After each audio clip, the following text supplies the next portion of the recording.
পাকিস্তানের ট্রেন হাইজ্যাকের ঘটনায় এবার সরাসরি ভারতবর্ষকে কাঠগড়ায় তুলল পাকিস্তান।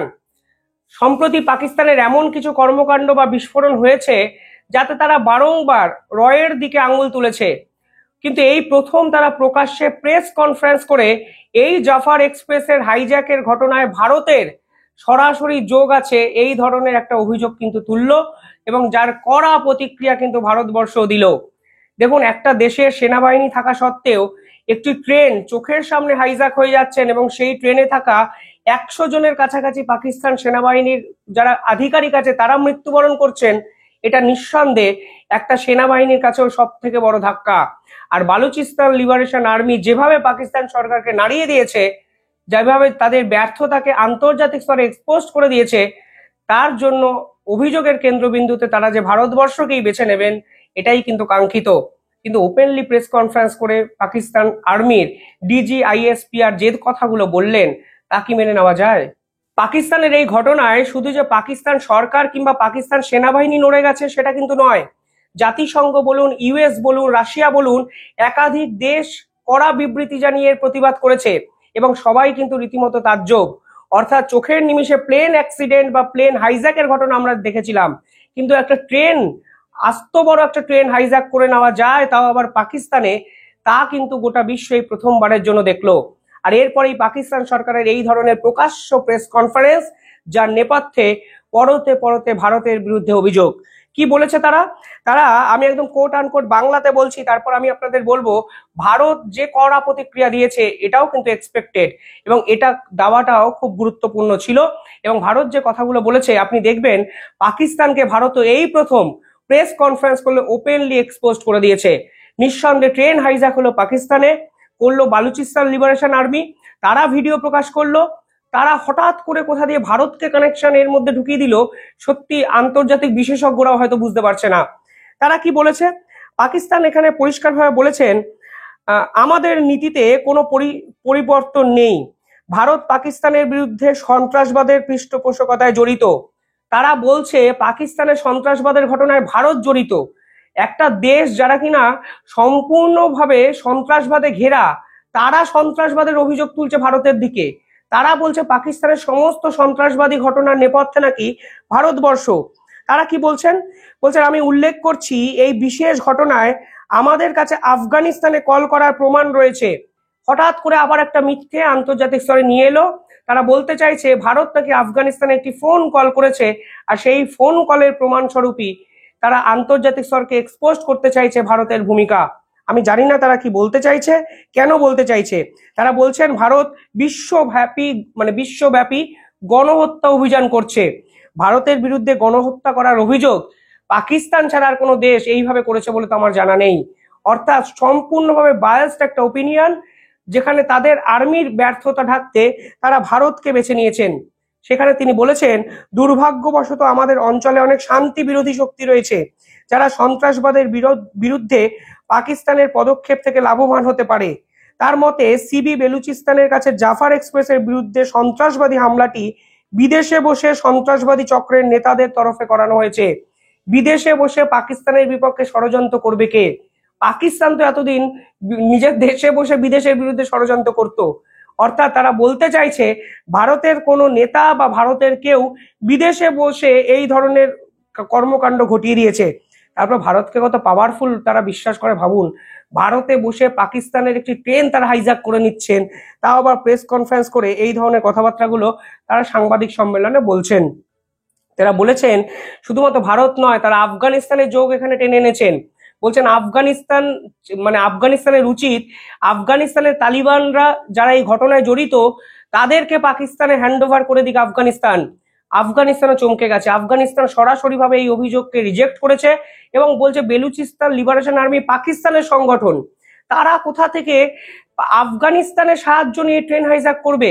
আর ভারতের বিরুদ্ধে এদের অভিযোগ ভারত এই টোটাল কর্মকাণ্ডটা স্পন্সর্ড করেছে, অর্থাৎ টাকা দিয়েছে, বিদেশে বসে কেউ না কেউ পাকিস্তানের বিরুদ্ধে সন্ত্রাসবাদী ষড়যন্ত্র করেছে। কোট আন কোট এই কথাটা কালকে পাকিস্তানের আর্মির যে ডিজি, সেই ডিজি আইএসপিআর কিন্তু বলেছেন। তারা বলেছেন, আমরা আফগানিস্তানে এই ঘটনায় চূড়ান্ত নিন্দা করছি এবং সন্ত্রাসবাদী কর্মকাণ্ডের অপরাধীদের সংগঠক ও অর্থ যোগানদাতাদের ধরতে ও এই হামলার জন্য দায়ীদের বিচারের আওতায় আনতে পাকিস্তানের সরকারকে সাহায্য করুন আফগানিস্তান। আফগানিস্তানের শক্ট। আফগানিস্তান বলছে তোমাদের দেশে আক্রমণ হলো, তোমাদের দেশে বালুচিস্তান লিবারেশন আর্মি তোমাদের সেনাবাহিনীকে মারলো, আমরা কিভাবে তোমাদের সাহায্য করব? 2021-এর কথা মনে পড়ছে, যখন আমেরিকান আর্মি আফগানিস্তান ছেড়ে চলে গেল, তখন আফগানিস্তানের ক্ষমতায় এলো Taliban.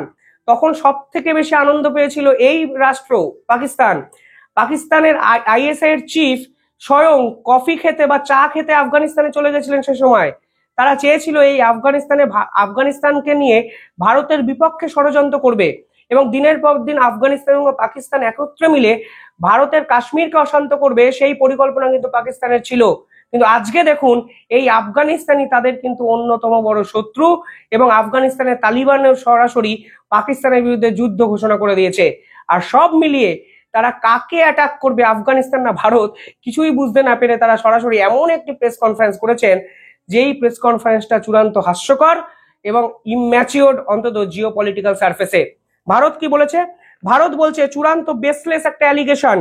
We strongly reject the baseless allegation made by Pakistan. The whole world knows where the epicenter of global terrorism lies. অর্থাৎ পরিষ্কারভাবে বলছে সারা বিশ্ব জানে সন্ত্রাসবাদীদের আকড়া ঠিক কোন রাষ্ট্র। শুধুমাত্র আমরা জানি না, গোটা বিশ্ব জানে আসলে পাকিস্তানই হলো সন্ত্রাসবাদের এপিসেন্টার। শুধু তাই নয়, তারা বলছেন Pakistan should look inwards instead of pointing fingers and shifting the blame for its own internal problem and failures to others. পরিষ্কার বলছি ইন্টারনাল প্রবলেম, আপনাদের ব্যর্থতা পাকিস্তানকে দেখতে হবে। আপনাদের নিজেদের ঘরের লোক আপনাদের আগুন জ্বালিয়ে চলে গেছে দেশে, আর আপনারা আমাদের দিকে পয়েন্ট আউট করছেন যেখানে আপনারা সন্ত্রাসবাদীর একটা আকড়া এবং এপিসেন্টার। অর্থাৎ ভারতবর্ষের এই জবাব নিঃসন্দেহে প্রয়োজনীয় একটা জবাব, কিন্তু সব ক্ষেত্রে পাকিস্তান যেভাবে ভারতবর্ষকে দায়ী করে তা নিঃসন্দেহে পাকিস্তানের মানায় হয়তো, কিন্তু বিশ্বাস করুন যারা জিও পলিটিক্স নিয়ে চর্চা বা পড়াশোনা করে তাদের ক্ষেত্রে কিছুটা আনএক্সপেক্টেড, যদিও এখন পাকিস্তানের থেকে এক্সপেকটেশন রাখাটাই হয়তো ভুল। শুধু তাই নয়, পাকিস্তানের এই আর্মি চিফ আরো একটি প্রেস কনফারেন্সে গুরুত্বপূর্ণ কথা বলেছেন, যেটা আমি বলতে চাই। তিনি বলেছেন আমরা ওখানে ফিজিক্যাল অপারেশন করছিলাম, ইন্ডিয়ান মিডিয়া কিভাবে আপডেট করলো প্রত্যেকটি ঘটনা। অদ্ভুত একটা প্রশ্ন চিহ্ন তারা তুলে দিয়েছেন। দেখুন এই ঘটনা কিন্তু ওয়েস্টার্ন মিডিয়া সে অর্থে কভার করেনি। কারণ ওয়েস্টার্ন মিডিয়া কেন করেনি? কারণ ওয়েস্টার্ন মিডিয়ার বিভিন্ন দেশ, ওয়েস্টার্ন পলিটিক্সের বিভিন্ন দেশ এই বালুচিস্তান লিবারেশন আর্মিকে টেরোরিস্ট গ্রুপ হিসাবে ডিক্লেয়ার করে দিয়েছে। ফলে তারা যদি এই ঘটনার কভার আপ করে তাহলে বালুচিস্তানের ইতিহাস এবং কিছু ক্ষেত্রে দেখা যাবে নিজেরাও ফেসে গেছে। কিন্তু ভারতীয় মিডিয়া এই পাকিস্তানের ব্যর্থতাটাকে গোটা বিশ্বের সামনে এক্সপোজ করে দিয়েছে এবং দিনের পর দিন বালুচিস্তানবাসীকে যেভাবে পাকিস্তান সরকার অত্যাচার করছে, যেভাবে মারছে এদের, সেই পুরো বিষয়টা আন্তর্জাতিক স্তরে কিন্তু ভারতের মিডিয়া এক্সপোজ করে দিচ্ছে। আর এটাই কিন্তু পাকিস্তানের আর্মির সব থেকে বড় খারাপ লাগার জায়গা। তিনি প্রশ্ন তুলেছেন ইন্ডিয়ান মিডিয়া কিভাবে এই পুরো বিষয়টাকে দেখালো। অর্থাৎ পরিষ্কারভাবে তারা এই প্রশ্ন তুলছে যে ভারতের মিডিয়ার ক্রেডিবিলিটি কি আছে যে আমাদের দেশের তুমি ছবি দেখাবে। শুধু তাই নয়, তারা বলছে ইনফরমেশন ওয়্যার চলছিল একটা। কারা ইনফরমেশন ওয়্যার চালাচ্ছিল? তিনি বলেছেন ভারত নাকি এই সমস্ত ইনফরমেশন ওয়্যারের লিড করছিল। অর্থাৎ শুধুমাত্র ভারত সরকারকে তারা দায়ী করেনি, তারা কিন্তু ভারতবর্ষের মিডিয়াকেও দায়ী করে দিয়েছে। আমি যখন জাফর এক্সপ্রেসের নিয়ে ভিডিও বানিয়েছিলাম, আমি বলেছিলাম বিএলএ একটি প্রেস কনফারেন্স করেছে, সেখানে তারা বলেছে তারা মহিলা এবং শিশুদের এই সমস্ত বিষয় থেকে মুক্তি দিয়ে দিয়েছে। এবং আমি এটাও বলেছিলাম একটা ভালো লাগার বিষয় যে মহিলা এবং নিরীহ শিশুরা এই আক্রমণের আওতায় পড়বেন না, যা বালুচিস্তান লিবারেশন আর্মি ঘোষণা করে দিয়েছে। পাকিস্তান সরকার বলছে এই নৃশংস হত্যাকাণ্ডের প্রতিবাদ ইন্ডিয়ান মিডিয়া তো করেনি, উল্টে নাকি সেলিব্রেট করা হয়েছে। लोगों ने देखा होगा कि किस तरीके से वहाँ पे बजाय इसके कि जो वाक़या है जो कि इंसानियत के ख़िलाफ़, जिसमें मासूम लोगों को दहशतगर्द हॉस्टेज कर रहे हैं, उनको अपनी बर्बरियत का निशाना बना रहे हैं। কিন্তু ওখানে যারা মৃত্যুর মুখে ঢলে পড়েছেন তারা তো নিরীহ মানুষ ছিলেন না। আমি নিজে বলেছি, আমার নিজের মনে আছে, আপনি ভিডিওটা চাইলে দেখতে পারেন। সেখানে ছিল পাকিস্তানের এজেন্ট, আইএসআই, পাকিস্তান আর্মির লোকেরা যারা দিনের পর দিন ভারতের বিপক্ষে ষড়যন্ত্র করে এসছে, তাদের উপযুক্ত জবাব দিয়েছে বালুচিস্তান লিবারেশন আর্মি। সেটা কিন্তু আমি সেই ভিডিওতে বলেছিলাম। পাশাপাশি এই ঘটনায় চায়না কিন্তু একটু শকড। বালুচিস্তান লিবারেশন আর্মি কি করতে পারে আজকে কিন্তু আন্তর্জাতিক স্তর বুঝে গেছে। একটা ট্রেনে যে ট্রেনে মানে এই পাকিস্তান আর্মির মৃত্যুর সংখ্যা অফিসিয়ালি ওরা 27 বলছে, কিন্তু আপনি লিখে রাখুন টোটাল ঘটনায় এইটা মিনিমাম 100 জন পাকিস্তান সেনা কিন্তু মারা গেছেন। এবার চায়না কি করতে পারে? চায়না এই পার্টিকুলারলি পাকিস্তান চায়নার যে এই যে রোড করিডর, সেই করিডরে ইনভেস্টমেন্ট কমিয়ে দিতে পারে। পাশাপাশি পাকিস্তানকে ফোর্স করতে পারে, আপনাদের আর্মি দ্বারা তো পুরো বিষয়টাকে আর কন্ট্রোল করা যাচ্ছে না, আমাদের চায়না আর্মিকে ওইখানে ঢুকতে দিন, আমরা পুরো বিষয়টার কন্ট্রোল করব। অর্থাৎ বালুচিস্তান লিবারেশন আর্মি কিন্তু চীনের উপরও ক্ষিপ্ত। সেই চীনের উপরে যে তাদের মানে যদি বলা হয় অভিযোগ, সেই অভিযোগে কিন্তু পাকিস্তান সরকারের বিপক্ষ বা বিভিন্ন স্ট্যান্ড নিতে কার্যকরী হচ্ছে, তা কিন্তু অনেকে জানেন। পাশাপাশি পাকিস্তান এই পুরো ঘটনায় আফগানিস্তানের দিকেও আঙুল তুলেছে, কিন্তু আফগানিস্তানের তালিবান সরকার সম্পূর্ণভাবে এই অভিযোগকে কিন্তু রিজেক্ট করেছে। 2021 সালে পাকিস্তান আফগানিস্তান সম্পর্ক যখন তারা এই পুরো বিষয়টিকে হাতিয়ার করে ভারতের কাশ্মীরকে অশান্ত করার চেষ্টা করেছে, আজকে দেখুন ইন্ডিয়া ধুরন্ধর ডিপ্লোম্যাটিক চালে সম্পূর্ণটা উল্টে গেছে। পাকিস্তান তালিবান এখন একসঙ্গে বসা তো দূরের কথা, একে অপরের বিরুদ্ধে প্রেস কনফারেন্স করছে, স্টেটমেন্ট দিচ্ছে। অর্থাৎ সব মিলিয়ে পাকিস্তান যেভাবে ব্যর্থতা ঢাকার জন্য উঠে পড়ে লেগেছে, তাও কিন্তু অত্যন্ত শকিং, এবং পাকিস্তানের মতো সন্ত্রাসবাদী রাষ্ট্রকে আরো একবার কিন্তু এক্সপোজ করে দিল। দেখুন এখন পাকিস্তানের আর মানুষরাও কিন্তু এই সরকারের উপর তিতি বিরক্ত। তারা কিন্তু ইমরান খানকে জেলে কেন ধরে রাখা হয়েছে সে বিষয়ে প্রশ্নচিহ্ন তুলে দিয়েছেন। অর্থাৎ ইমরান খানের যে প্রবল জনপ্রিয়তাকে দাবিয়ে রেখেছে এই পাকিস্তান আর্মি, তারা অভিযোগ করছে। অর্থাৎ সাধারণ মানুষও কিন্তু পাকিস্তান আর্মির কর্মকাণ্ডে ভীষণ মাত্রায় ক্ষিপ্ত। পাশাপাশি এই মুহূর্তে পাকিস্তান কিন্তু একদিকে তালিবান, একদিকে বালুচিস্তান লিবারেশন আর্মি, দুদিক থেকেই কিন্তু অ্যাটাকের সম্মুখীন হয়ে দাঁড়িয়ে আছে, এবং নিজের দেশে কিন্তু ইমরান খানের দল লাগাতার প্রতিবাদ করে যাচ্ছে এই সরকারের উপর।